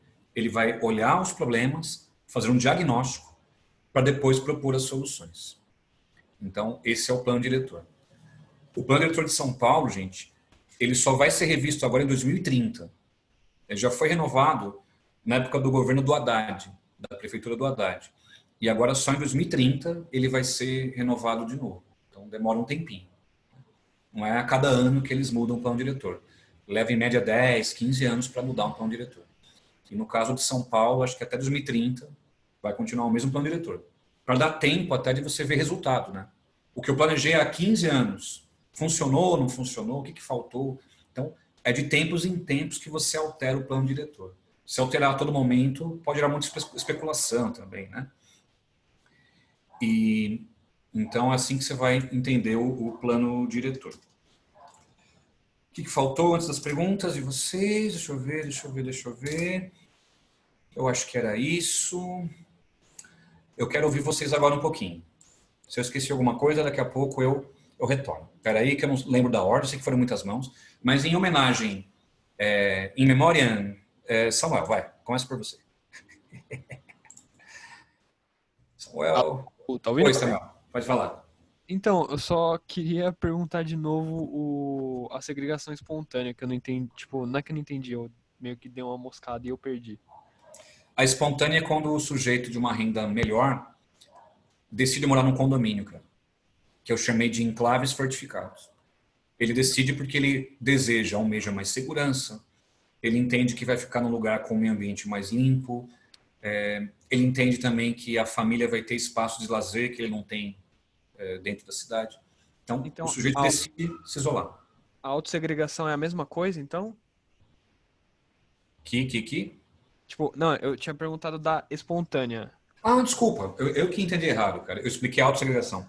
A espontânea é a primeira que aconteceu, cara. A pessoa vem para São Paulo, não tem onde morar e vai para a periferia. Ela é espontânea nesse sentido, porque ele não tem condições econômicas de viver ali. Então, espontaneamente, ele fala, eu vou para outro lugar. Tá bom. Ok, obrigado. Vida induzida, que obriga o sujeito a morar na periferia. Criação de casas populares, aí é onde? Na periferia. Então, induz o sujeito a ir para a periferia.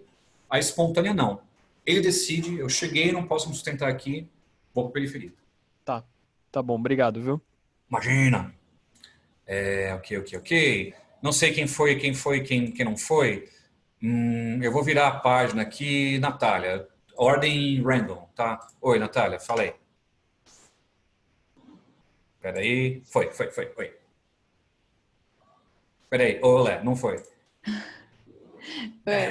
Oi, Júlio. Oi. Deixa eu te perguntar, eu posso falar que a gentrificação é um tipo de segregação induzida ou não? É um Não, tipo dentro do tipo, ou não? é porque ele foi criado um termo específico porque é diferente, a maneira como ele ocorre.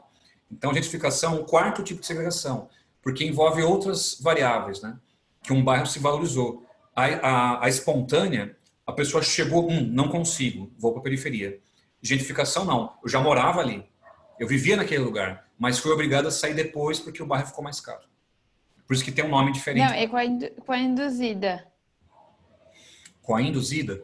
Então, não, É. porque nem sempre eu te dou opção, né? Porque a induzida, o governo cria lá a habitação popular, né? Gentrificação, não. Você não tem como sustentar e é obrigado a sair e não tem nada em troca. Mas, Natália, eu entendi porque Tá. você perguntou isso. No Rio de Janeiro aconteceu, de pessoas que foram deslocadas e a prefeitura deu opção de um Minha Casa Minha Vida. Mas ainda sem identificação, porque o motivo da saída foi a valorização. A prefeitura, para colocar panos quentes do Rio de Janeiro, ofereceu uma contrapartida, mas colocando o sujeito também num outro lugar da cidade, bem distante. Então, mantém a gentrificação mesmo nesse sentido, para não criar uma contradição. Tá bom, obrigada. De nada. Ok, não sei se foi essa ordem, mas eu vi aqui Larissa. Oi, Larissa, vai. Eu não posso dizer que áreas alagadas que sofrem com alagamento de chuva e tal, eles levam em conta o déficit habitacional. Não, porque pode acontecer da pessoa ter uma casa bem legal e sofrer um alagamento, né? Agora, eu faria o seguinte, Larissa, eu pensaria assim, os lugares mais expostos aos alagamentos, por vezes, são moradias precárias, né? Agora, lembra no começo do ano, foi acho que em janeiro, né? Para fevereiro? De fevereiro até, teve chuvas fortes aqui em São Paulo, a gente viu Lamborghini boiando, carros importados boiando, enfim. Nem sempre quem sofre alagamento é alguém de baixa renda, mas a maioria que sofre são pessoas de baixa renda. Então, não é uma condição sine qua non. Se não for baixa renda, não tem alagamento. Mas que a maioria que sofre é de baixa renda. Tá? Isso você tem que falar. Tá bom. Você poderia me explicar de novo segregação induzida? A induzida é quando o governo ele cria habitações populares, teoricamente para atender a demanda social. Eu acho legal que a prefeitura crie moradias populares. É ótimo. Mas, em geral, Lari, essas moradias são criadas em áreas muito afastadas, muito periféricas, e nem todos conseguem até manter seus empregos se forem morar nessas moradias, né? O patrão não vai querer saber se você está morando perto ou longe do emprego, ele quer que você chegue no horário, né? Então, a induzida tem essa questão. Ninguém cria moradias populares em áreas boas, e sim em áreas que ninguém quer morar, né? Então, você pegar aqui em São Paulo, a extrema zona sul de São Paulo tem várias áreas de moradias populares, porque está bem distante, são bairros mais desvalorizados, enfim. Aí a prefeitura compra esses terrenos ou investe em áreas mais fáceis de serem investidas, né? Essa é induzida. Tá bom, obrigada. De nada. Não sei se foi essa ordem, mas estou olhando para a Renata e a Renata olhou para mim, então, Renata. Oi. Oi, são duas perguntas, na verdade. Oi. A primeira é se a falta de saneamento básico é índice para calcular o déficit habitacional. Uhum. E se o plano diretor, ele é uma medida constitucional. Porque você falou que ele é tipo esse negócio a data de revisão de um tempo para ser executado. E aí eu queria saber se tipo, ele é constitucional ou não. Depende de cada cidade, sei lá. Então, o plano diretor está na Constituição. Então, é obrigatório. É algo que está na Constituição do país. E, no caso, pode acontecer de uma cidade adequar o plano diretor à sua realidade. Por exemplo, Renata, pelo projeto do plano diretor, todos nós temos o direito de participar da sua elaboração. Agora, imagina São Paulo, com 12 milhões de habitantes. Como é que eu vou consultar a população para um negócio desse? Né? Difícil. Tem as subprefeituras, que você pode ir até lá, tal, jogar a tua ideia, o teu problema do bairro, enfim. Uma cidade menor, acho que é mais comum a população participar, ou pelo menos ter voz na elaboração do plano diretor. Aqui em São Paulo é difícil pela dimensão da cidade, mas é constitucional o plano diretor. E é obrigatório que ele exista. Ninguém pode se omitir dele. É uma lei o plano diretor. E a sua primeira pergunta sobre saneamento básico, olha, eu acho que saneamento é uma informação a mais que você tem para analisar se a moradia tem um padrão precário. Porque não é só não haver saneamento. De repente, a tua casa, Renata, ela tem saneamento, mas, por outro lado, mora tanta gente ali dentro que as condições mínimas de dignidade não são atendidas. Para o IBGE é uma moradia precária também. Mais ou menos por aí. Tá? Ok. Agora a Letícia, que ela tem uma voz suave. Quero ver a Letícia. Oi, Letícia. Fala. Oi. Ô, professor, acho que é mais uma afirmação do que uma pergunta, mas a outra é uma pergunta. Nesse negócio de autossegregação, Alphaville, no caso, se encaixaria, já que ele é numerado do 0 ao 12, conforme vai crescendo os números, vai diminuindo a renda das pessoas que moram nos condomínios. Mas elas estão em busca de segurança, certo? Eu creio que a lista de qualidades almejadas, você vai colocar segurança e a qualidade de vida, normalmente. O que é qualidade de vida? Espaço de lazer, meio ambiente mais limpo. Agora, tem uma coisa feia, viu, Let's? De falar, mas que é real também. Rico não quer ver pobre. Então, Calma, travou. Repete, por favor. Rico não quer ver gente pobre. Ah, tá. Esse argumento é um argumento que é bastante intolerante. Mas muita gente pensa assim. Eu não quero ter contato com pobreza. Eu quero me isolar no meu condomínio, com câmeras e com muros altos, com minha pista de Cooper aqui dentro, as árvores e o laguinho, e eu não quero ver pobreza. Então, essa autossegregação, Letícia, também envolve um caráter de intolerância, né? Porque a pobreza não vai acabar, ela vai continuar, ela vai existir, mas eu vejo também argumentos bastante preconceituosos para essa autossegregação. Nada contra, se a pessoa tiver a possibilidade de morar melhor, ela tem que morar melhor. Nada contra isso.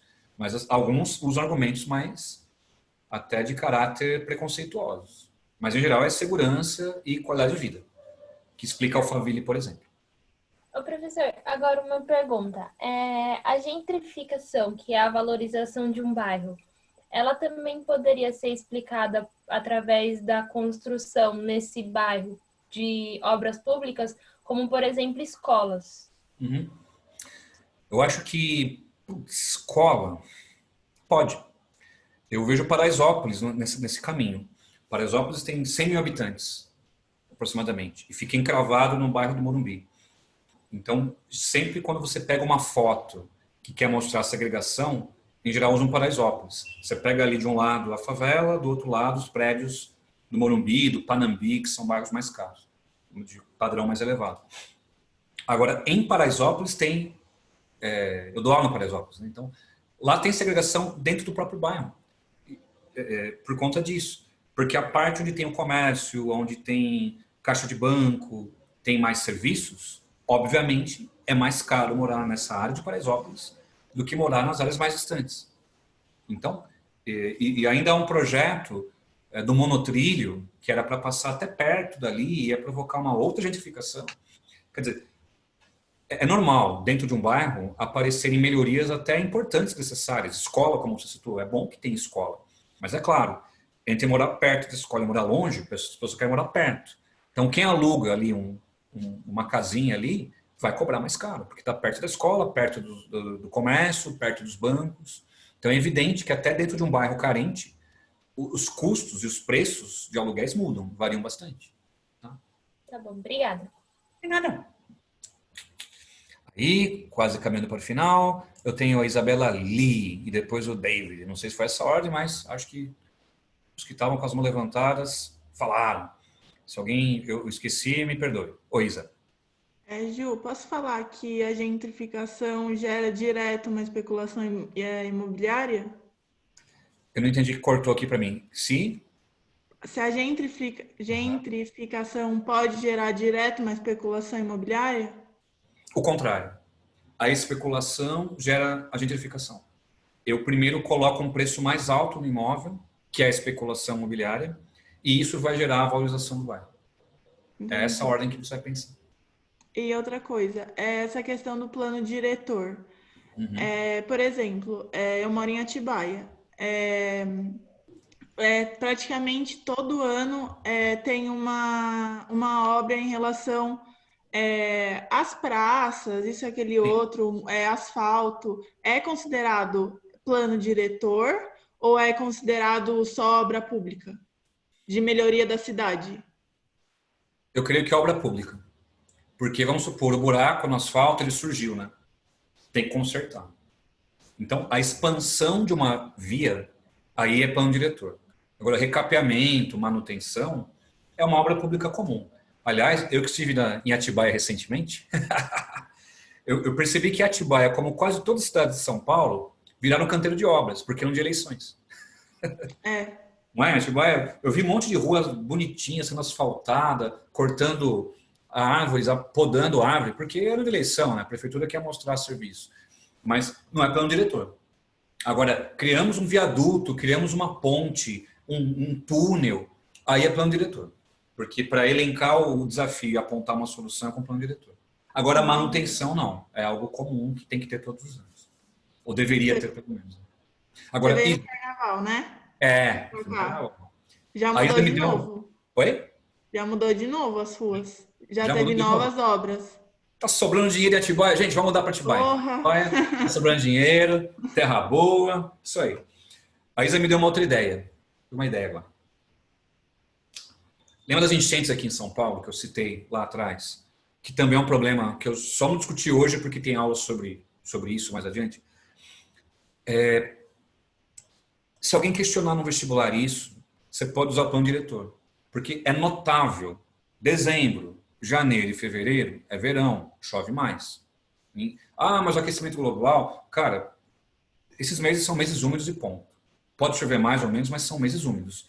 Sabemos quando chove e sabemos onde tem alagamentos. Então, de onde sai a obrigação de resolver isso? É o plano diretor. Tem que estar lá. Bairros sujeitos a alagamentos, bairros expostos a deslizamento de terra. Então, você pode até usar na tua explicação que é uma não aplicação do plano diretor. Porque ninguém se surpreende mais com as enchentes. Infelizmente, a gente conta as vítimas e conta os estragos materiais, virou estatística, mas é algo muito grave, muito sério. Mas é o plano diretor que tem que ser usado contra isso, porque já temos os lugares que sofrem mais. Então, é ali que você vai cobrar. Por que não limparam um rio? Por que não criaram novos dutos ali para água pluvial, água da chuva? Por que não fizeram a limpeza dos bueiros? Quer dizer, tudo isso é plano diretor. Tá? É um exemplo que você pode colocar. Antes do David, vieram duas coisas aqui no chat que eu tenho que falar para todo mundo. Que ainda estou no meu horário, então preciso falar, e são coisas importantíssimas. Na ordem oposta, tá? Primeiro me perguntaram assim, o Felipe perguntou, macrocefalia urbana é a mesma coisa que inchaço, que eu falei ontem. Macrocefalia urbana é muita gente concentrada nas cidades. Simples como isso. Ontem eu não usei esse termo, eu usei inchaço das cidades. É a mesma coisa. Inchaço é uma palavra mais informal, macrocefalia urbana é o conceito mais formal. É engraçado, viu, Felipe, porque depois do Zika vírus, que mais mídias falam sobre macrocefalia nos bebês, né? Aí me vieram perguntar, Júlio, mas o que tem a ver com urbanização? São coisas distintas. Macrocefalia urbana e urbanização é o inchaço das grandes cidades. Muita gente lá nos anos 50, 40, 50, êxodo rural, vindo para São Paulo, inchou a cidade, gerou uma macrocefalia urbana. E a segunda pergunta que veio aqui para mim, muito, muito boa, do Glaucio, ele falou sobre ocupações de edifícios que estão abandonados. Esse tema eu ia deixar para a semana que vem, mas eu posso fazer um pequeno comentário porque sobre redações é um tema bom. Eu moro perto da maior ocupação de São Paulo, que é o prédio do INSS. Eu estou a quase olhar para ele aqui da minha janela. Eu estou a 2 quadras da ocupação do INSS. São acho que 10 mil famílias ali, mais ou menos, que vivem no prédio. O que é ocupação? Movimentos sociais, por moradia que organizam essas ocupações de prédios que estão ali irregularizando, que estão abandonados. Aí, usem, meus amigos, a Constituição, que vocês talvez não conheçam tão bem, porque é um livro muito repleto de detalhes, mas quando você tiver dúvida, é ali que você tem que enxergar. Diz a Constituição do Brasil que todos têm direito à moradia. Ou seja, está na Constituição. Todo brasileiro tem direito a uma moradia. O que os movimentos sociais fazem? Eles ocupam os imóveis abandonados para fazer valer um direito constitucional. Então, se uma redação, um tema de redação propor isso, e você se sentir sem argumentos, cara, usa esse argumento. Porque não é polêmico, não é um argumento achismo, simplesmente. Você está usando a Constituição, olha, é constitucional. Todo brasileiro tem direito a uma moradia digna.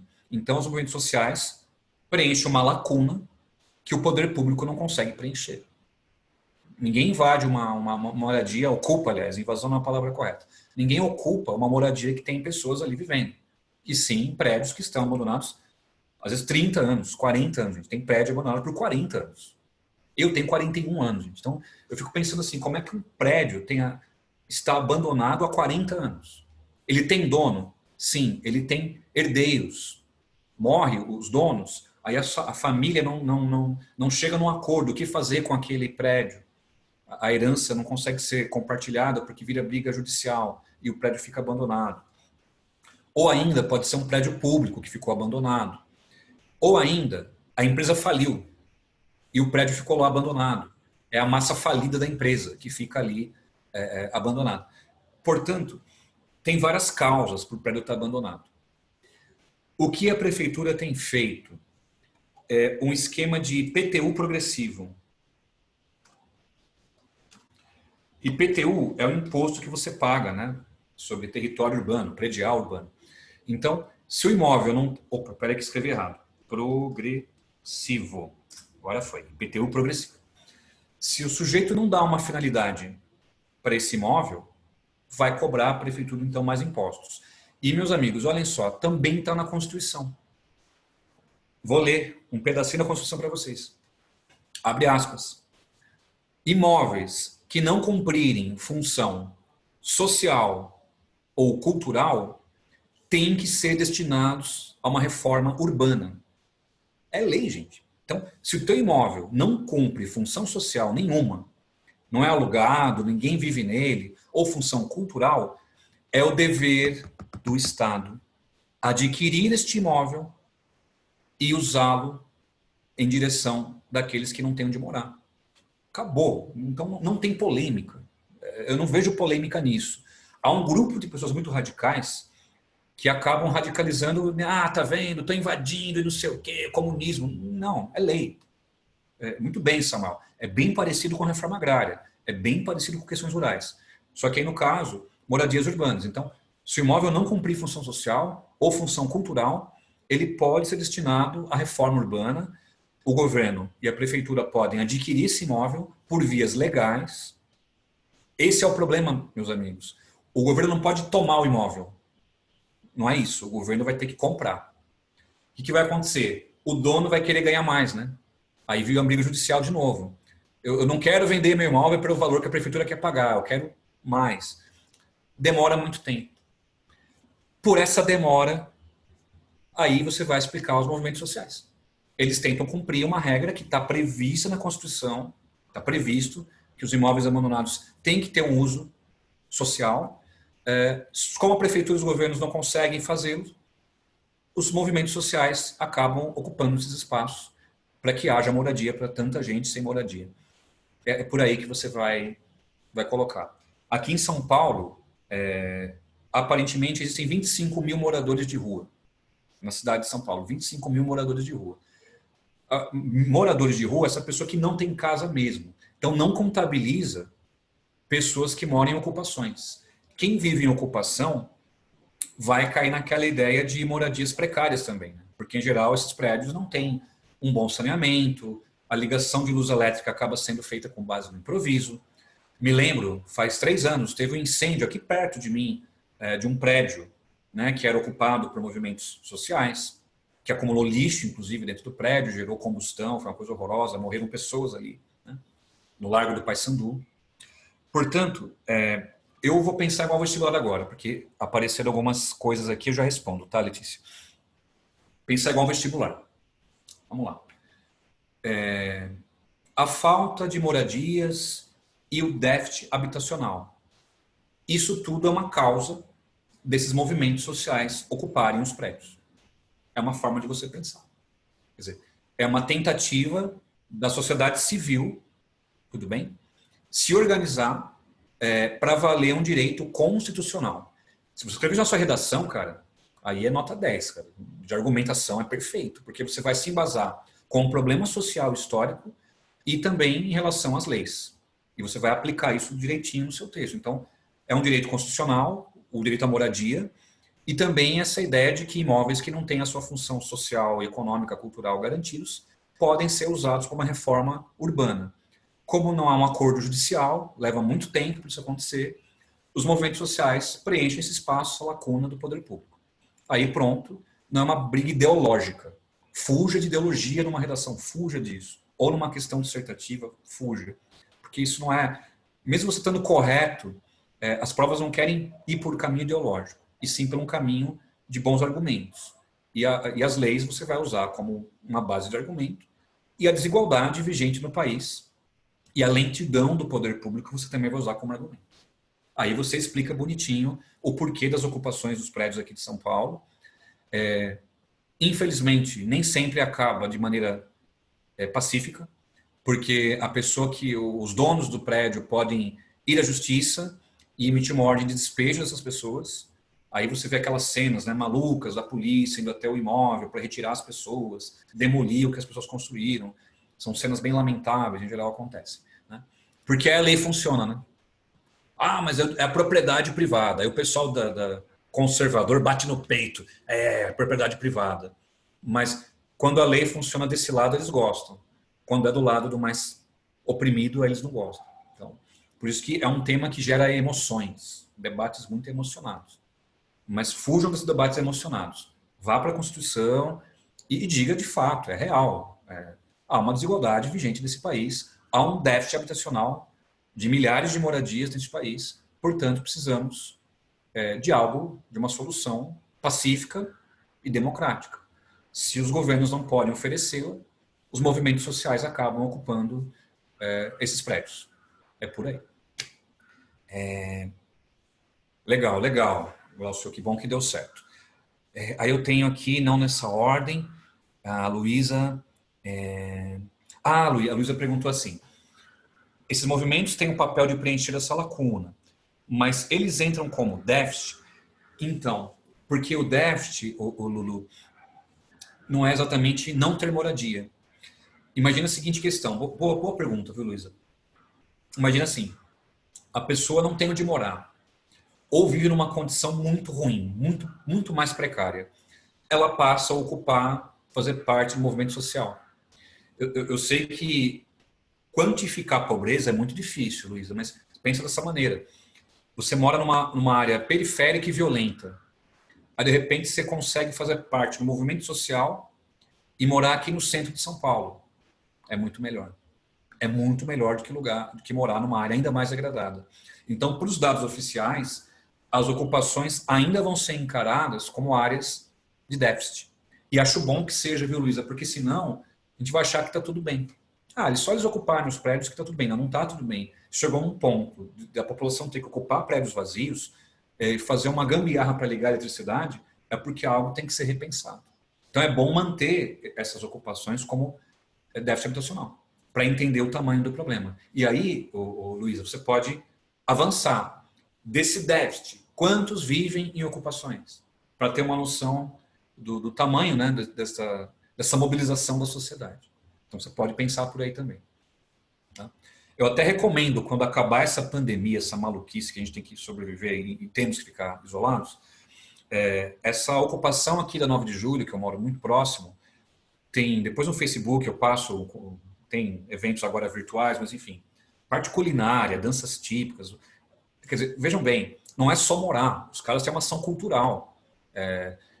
workshops de danças típicas, africanas, enfim, história. Tem um monte de coisa acontecendo. Intelectuais que compartilham das ideias, dão palestras e cursos gratuitamente. Então, é um espaço de moradia, eles assim se intitulam, de resistência e de cultura. Quer dizer, imagina esse prédio abandonado, o que seria? Então, a gente tem que olhar por esse lado, porque a imprensa normalmente mostra quando não funciona. Não mostra quando a coisa caminha bem, né? E eu sou vizinho de várias ocupações. Muito tranquilo. Não vejo nunca vi nenhum problema. Enfim. Legal. E a Letícia? Letícia, uso capião? Não. Não, porque vai cair na ideia nos imóveis urbanos, né? O imóvel tem dono, né? Uso capião, por exemplo, na área rural isso vai acontecer, mas deixa que eu explico esse uso capião quando chegar na agricultura, tá? Aí as duas últimas perguntas eu tenho Isa. Oi, Isa, pode falar. Oi. Agora, pode? Não pode? Agora, vai. Deu? Vai. Deu. Não, eu queria perguntar, não é ainda disso daqui. Então, não sei, acho que se a dúvida do David for em relação a isso, se ele quiser perguntar primeiro. Vai, David, fala aí. Valeu, Isa. Então, tipo, eu ia perguntar sobre esse negócio de ocupação, sabe? Mas você já respondeu. Então, mas gerou outra dúvida. A gentrificação, ela pode ser associada também com, por exemplo, uma valorização de uma cidade pelo processo de descentralização industrial, por exemplo? Ou não, ela é restrita apenas para bairros? Bairros. Você não vai dizer uma cidade sofre gentrificação. Boa pergunta do David. Não é a cidade que sofre, são bairros daquela cidade, cara. Que nem eu falei, até Itaquera, que eu citei como exemplo, que é um bairro gigante, não foi Itaquera inteira que gentrificou, e sim as cercanias do estádio do Corinthians. Quer dizer, você vai usar bairros que gentrificam, e não cidades inteiras, que é muito difícil, cara.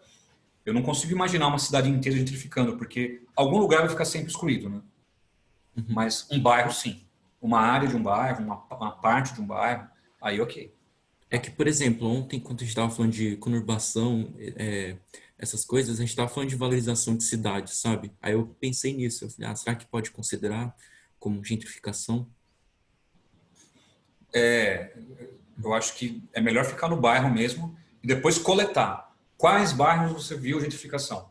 Cara, até a Zona Sul de São Paulo, não sei se vocês conhecem, né? Tem gente que é do interior, talvez não conheça. Avenida Interlagos, você vai em direção da Igreja do Padre Marcelo, Shopping SP Market. Aquela região, nos últimos 15 anos, recebeu um monte de condomínios, vários condomínios. Gentrificou. Então, a chamada Ponte da Avon, aquela região ali, para quem conhece, junto eu conheço bem, professor. Eu moro na Zona Sul. Você mora para lá, cara? Bom, por isso, ali gentrificou bastante, cara, nos últimos 15 anos, por causa dos condomínios. Mas por que chegaram os condomínios? Porque fizeram lá aquela tal ponte diferente lá em direção da Zona Sul e ampliaram uma avenida interessante, que era Nações Unidas, né? Então, por que não colocar condomínios? Só que aí tem problemas, porque eu falo deles na semana que vem. Você junta lá um monte de famílias. E o trânsito, como é que fica? E a segurança, como é que fica? Porque quem leva a segurança é o poder público. Quem leva saneamento é o poder público.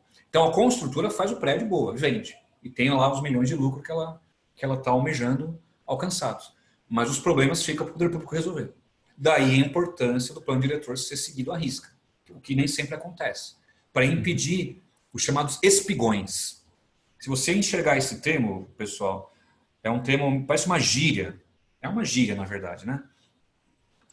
Mas espigões é um termo que não é um termo da arquitetura exatamente, mas esses prédios muito altos, né? Se o prédio é muito alto, porque mora muita gente, vai sobrecarregar o trânsito, vai sobrecarregar um monte de coisas do bairro, né? Então, David, a Zona Sul está sofrendo muito com isso. Horário de pico do trânsito, que falamos agora há pouco, fica insustentável, porque é muito prédio, muito condomínio em áreas que não estão dando conta de receber tanta infraestrutura. Basicamente é isso. Mas é outro exemplo de São Paulo de gentrificação. Zona Sul. Sim. Valeu, professor. Valeu, Isa. Agora, Isa. A outra Isa Ra. Sim, você perguntou da São João, né? eu sempre chamei de ocupação da São João lá. Eu não sei se tem um movimento lá, Isa, eu também não sei o nome, é um MT, é um nome, uma sigla grande. Movimento dos Trabalhadores Sem Moradia, uma coisa assim. Mas é bem próximo, é bem próximo. E aí a Isali. Oi, Ju, Isali. tenho 2 dúvidas. Oi. Pode chamar prédio de enclave fortificado ou não? Não, só os condomínios. Só os condomínios. Porque Tá. o prédio é um prédio. Enfim, agora tenta pensar que para chamar de enclave tem que ser afastado. Não pode ser no meio. Tipo, eu entendi a tua pergunta. Igual eu falei para o David agora. Você tem ali um condomínio novo, num lugar de São Paulo. Foi destruído lá uma fábrica antiga, fizeram um condomínio. Tá, é um lugar que tem um prédio, enfim. Agora, para ser o enclave, é quando você vê que tem uma área muito maior e afastada. Eu quis me isolar, de certo modo. Quer ver um cara que faz isso? O motherfucker que vive no enclave fortificado? Rubão. Rubão. Vai lá, pertinho de Campinas. Ai, ai, ai, eu moro perto de Campinas. Ai, ai, ai. Rubão. Pode colocar na sua redação. Rubão, vírgula. Sistema vetor de ensino, outra vírgula. Vive no enclave fortificado. Pronto. Resolvido. Mas isso tem a ver, Isa, com cidade dormitório também. Né? O caso de Vinhedo, Valinhos, né? A pessoa mora lá e trabalha em São Paulo. Dá o quê? 1 hora de viagem, ou menos até, para chegar em São Paulo. 40 minutos ele chega aqui. E, então ele mantém um padrão de vida do interior, mas trabalha na capital. Então, por isso que esses condomínios, esses enclaves, eles em geral vão para Alphaville, para as rodovias, né? Vou falar disso na semana que vem. Meus amigos, ó, já passamos da hora, mas a aula foi boa, foi legal. Falta pouca coisa para terminar, mais uns 15, 20 minutos no máximo eu termino semana que vem, aí na quarta-feira mesmo, certo? Então, beijo para vocês, cuidem. Até lá, qualquer dúvida, tamo aí. Abraço, tchau, tchau, tchau, tchau, tchau, tchau, tchau, tchau, tchau.